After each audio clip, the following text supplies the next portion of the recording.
Hai, perkenalkan saya William Anderson Daki. Kali ini saya akan menyampaikan materi mengenai pengembangan sistem. Berikut materi-materi yang akan dibahas dalam video kali ini. Materi pertama ialah pendekatan sistem. Sepanjang akhir tahun 1960-an dan awal 1970-an, minat akan pemecahan masalah secara sistematis mulai menguat. Ilmuwan manajemen dan spesialis informasi mencari cara yang efisien dan efektif untuk memecahkan masalah, dan kerangka kerja yang direkomendasikan menjadi apa yang dikenal sebagai pendekatan atau system approach, yaitu serangkaian langkah-langkah pemecahan masalah yang memastikan bahwa suatu masalah telah dipahami, solusi-solusi alternatif telah dipertimbangkan, dan bahwa solusi yang dipilih berhasil. Tahapan dan langkah-langkah pendekatan sistem. Tahapan pertama ialah upaya persiapan. Langkah pertama ialah melihat perusahaan sebagai suatu sistem. Langkah kedua ialah mengenal sistem lingkungan. Langkah ketiga mengidentifikasikan subsistem-subsistem perusahaan. Tahapan kedua ialah upaya definisi. Langkah keempat ialah melanjutkan dari tingkat sistem ke tingkat subsistem. Langkah kelima ialah menganalisis bagian-bagian sistem dalam suatu urutan tertentu. Tahapan ketiga ialah upaya solusi. Langkah keenam ialah mengidentifikasikan solusi-solusi alternatif. Langkah ketujuh ialah mengevaluasi solusi-solusi alternatif. Langkah kedelapan ialah memilih solusi yang terbaik.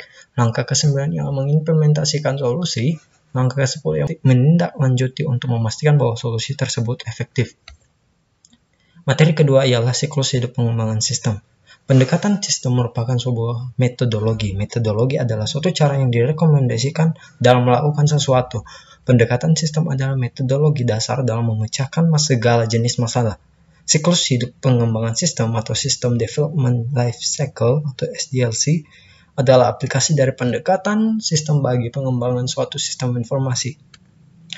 Materi ketiga ya SDLC tradisional. Tidak dibutuhkan waktu lama bagi seorang pengembang sistem. Yang pertama, untuk mengetahui bahwa terdapat beberapa tahapan pekerjaan pengembangan yang perlu dilakukan dalam urutan-urutan tertentu jika proyek ingin memiliki kemungkinan berhasil yang paling besar. Tahapan-tahapan tersebut adalah: pertama, perencanaan, analisis, desain, implementasi, dan penggunaan. Berikut ilustrasi pola melingkar dari siklus hidup sistem. Materi keempat ialah prototyping. Meskipun sulit untuk membantah SDLC tradisional dengan diungkapkannya tahapan-tahapan di atas secara logis, metode ini masih memiliki kelemahan seiring dengan bertambahnya ukuran dan kompleksitas suatu sistem. Melewati tahapan-tahapan dengan sekali jalan menjadi suatu hal yang semakin tidak mungkin untuk dilakukan. Sebagai tanggapan atas keterbatasan ini, para pengembang sistem memutuskan untuk menerapkan suatu teknik yang telah terbukti efektif dalam pekerjaan-pekerjaan lain. Misalnya, desain mobil, yaitu penggunaan prototipe atau prototype. Prototipe adalah satu versi dari sebuah sistem potensial yang memberikan ide bagi para pengembang dan calon pengguna. Prototyping adalah proses pembuatan prototype. Tujuan prototyping adalah mengembangkan model menjadi sistem final. Jenis-jenis prototipe. Terdapat dua jenis prototipe, yaitu evolusioner dan persyaratan. Prototipe evolusioner atau evolutionary prototype terus-menerus disempurnakan sampai memiliki seluruh fungsionalitas yang dibutuhkan pengguna dari sistem yang baru. Prototipe ini kemudian dilanjutkan ke produksi. Jadi satu prototipe evolusioner akan menjadi sistem aktual. Akan tetapi prototipe persyaratan atau requirements prototype dikembangkan sebagai suatu cara untuk mendefinisikan persyaratan-persyaratan fungsional dari sistem baru ketika pengguna tidak mampu mengungkapkan dengan jelas apa yang mereka inginkan. Dengan meninjau prototipe persyaratan seiring dengan ditambahkannya fitur-fitur, pengguna akan mampu mendefinisikan pemrosesan yang dibutuhkan dari sistem yang baru. Ketika persyaratan ditentukan, prototipe persyaratan telah mencapai tujuannya dan proyek lain akan dimulai untuk pengembangan sistem baru. Oleh karena itu, suatu prototipe persyaratan tidak selalu menjadi sistem aktual. Submateri selanjutnya mengenai pengembangan prototipe. Terdapat perbedaan antara prototipe evolusioner dan prototipe persyaratan yang meliputi. Untuk evolusioner sendiri terdiri dari yang pertama, mengidentifikasikan kebutuhan pengguna, yang kedua, membuat suatu prototipe, yang ketiga, menentukan apakah prototipe dapat diterima, dan yang keempat ialah menggunakan prototipe. Sedangkan untuk prototipe persyaratan yang meliputi yang pertama membuat kode sistem baru, yang kedua menguji sistem baru, yang ketiga menentukan apakah sistem yang baru dapat diterima, dan yang keempat ialah membuat sistem baru menjadi sistem produksi. Daya tarik prototyping yaitu antara lain, yang pertama membaiknya komunikasi antara pengembang dan pengguna, Kedua, pengembang dapat melakukan pekerjaan yang lebih baik dalam menentukan kebutuhan pengguna. Ketiga, pengguna memainkan peranan yang lebih aktif dalam pengembangan sistem. Keempat, pengembang dan pengguna menghabiskan waktu dan usaha yang lebih sedikit dalam mengembangkan sistem. Dan yang terakhir, implementasi menjadi jauh lebih mudah karena pengguna tahu apa yang diharapkan. Potensi kesulitan dari prototyping. Yang pertama, pengguna yang melihat working version dari model yang dimintanya tidak menyadari bahwa mungkin saja prototype dibuat terburu-buru dan rancangan tidak tersusun dengan baik. Yang kedua, pengembang kadang-kadang membuat implementasi sembarang karena ingin working version bekerja dengan cepat. Yang ketiga, prototype evolutioner bisa jadi tidak terlalu efisien.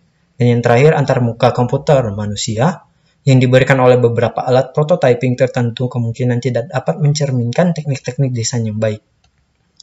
Materi kelima ialah pengembangan aplikasi cepat. Ialah satu metodologi yang memiliki tujuan yang sama dengan prototyping, yaitu memberikan respon yang cepat atas kebutuhan pengguna namun dengan lingkup yang lebih luas adalah RAD. Istilah RAD dari Rapid Application Development atau pengembangan aplikasi cepat diperkenalkan oleh konsultan komputer dan penulis James Martin, dan istilah ini mengacu pada suatu pengembangan siklus hidup yang dimaksudkan untuk memproduksi sistem dengan cepat tanpa mengorbankan mutunya.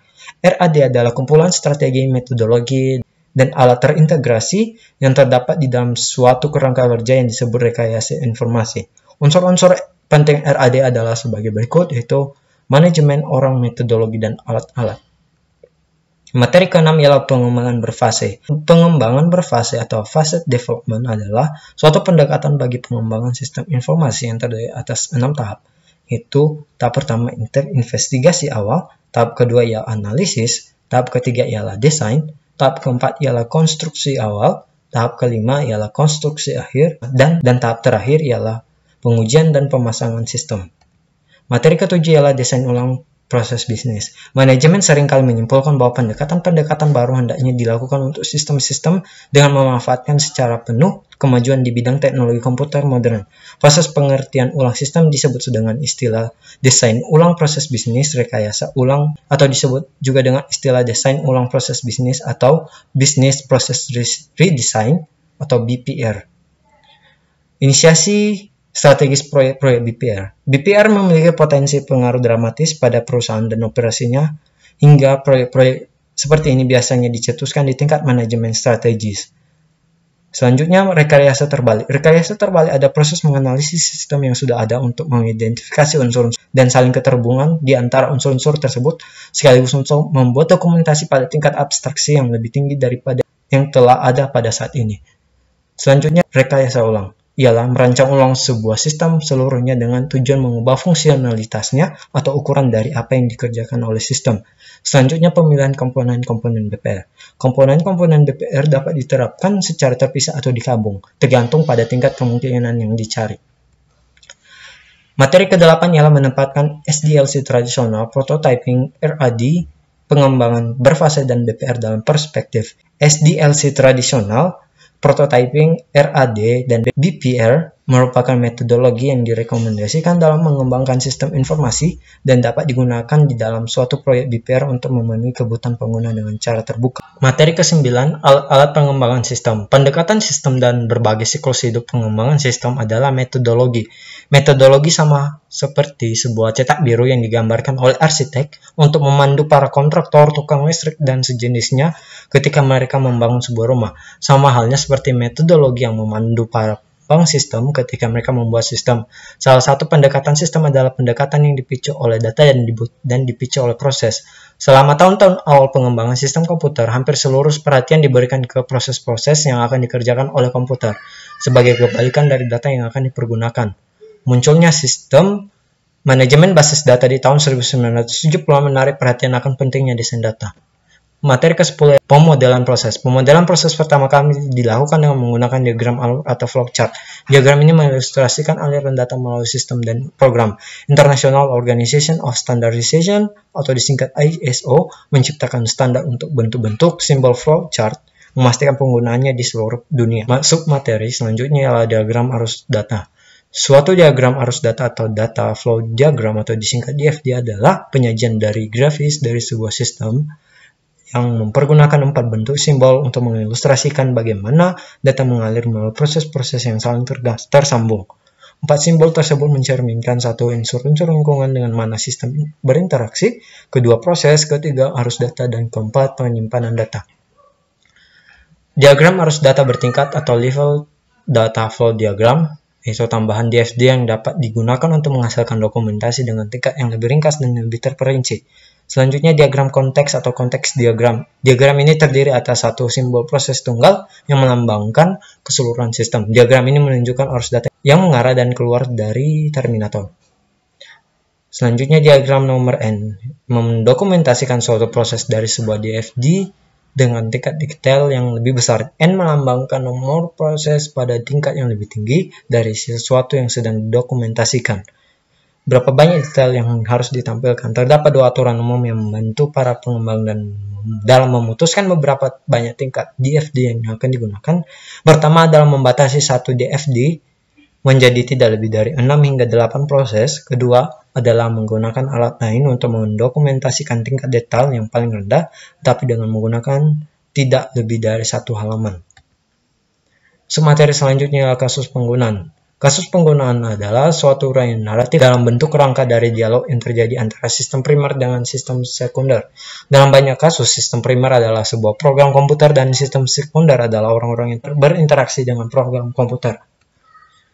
Submateri selanjutnya, kapan menggunakan diagram arus data dan kasus penggunaan. Diagram arus data dan kasus penggunaan seringkali dibuat selama tahap-tahap investigasi awal dan analisis dari metodologi pengembangan berfase. DFD mengilustrasikan suatu tinjauan atas pemrosesan dan kasus penggunaan memberikan detailnya. Biasanya dibutuhkan beberapa kasus penggunaan untuk mendukung suatu diagram angka 0. Materi 11, manajemen proyek.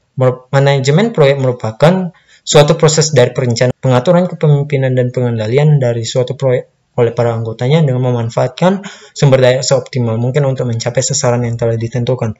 Fungsi dasar manajemen proyek terdiri dari pengelolaan lingkup kerja, waktu, biaya, dan mutu.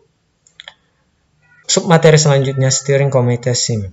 Ketika sebuah perusahaan membentuk suatu steering committee dengan tujuan untuk mengarahkan penggunaan sumber daya komputasi perusahaan, maka nama steering committee SIM akan digunakan. Steering committee SIM menjalankan 3 fungsi utama, yaitu pertama, menciptakan kebijakan yang memastikan dukungan komputer untuk mencapai sasaran strategi. Kedua, melakukan pengendalian fiskal. Ketiga, menyelesaikan perselisihan. Submateri selanjutnya, kepemimpinan proyek. Tim proyek meliputi semua orang yang ikut berpartisipasi dalam pengembangan sistem informasi. Aktivitas tim akan diarahkan oleh seorang ketua tim dan seorang ketua tim atau pimpinan proyek yang memberikan arahan di sepanjang masa proyek. Submateri selanjutnya, mekanisme manajemen proyek. Dasar dari manajemen proyek adalah rencana proyek yang dibuat selama tahap investigasi awal ketika metodologi pengembangan berfase diikuti. Setelah tujuan-tujuan proyek, kendala, dan ruang lingkupnya telah selesai didefinisikan, kita akan dapat mendefinisikan pekerjaan-pekerjaan yang harus dilaksanakan. Di dalam perencanaan rinci terdapat 2 format yang umumnya digunakan, yaitu pertama, grafik Gantt atau Gantt chart ialah sebuah grafik batang horizontal yang mencantumkan satu grafik batang untuk setiap pekerjaan yang dilaksanakan.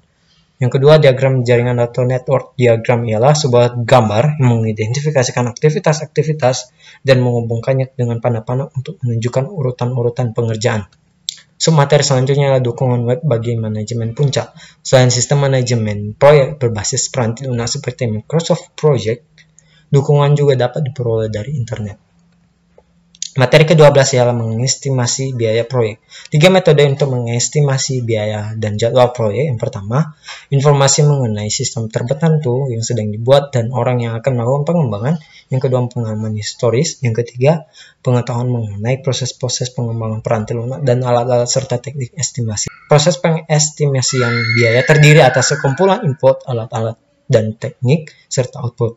Berikut ilustrasinya. Sekian penjelasan dari materi saya, semoga bermanfaat.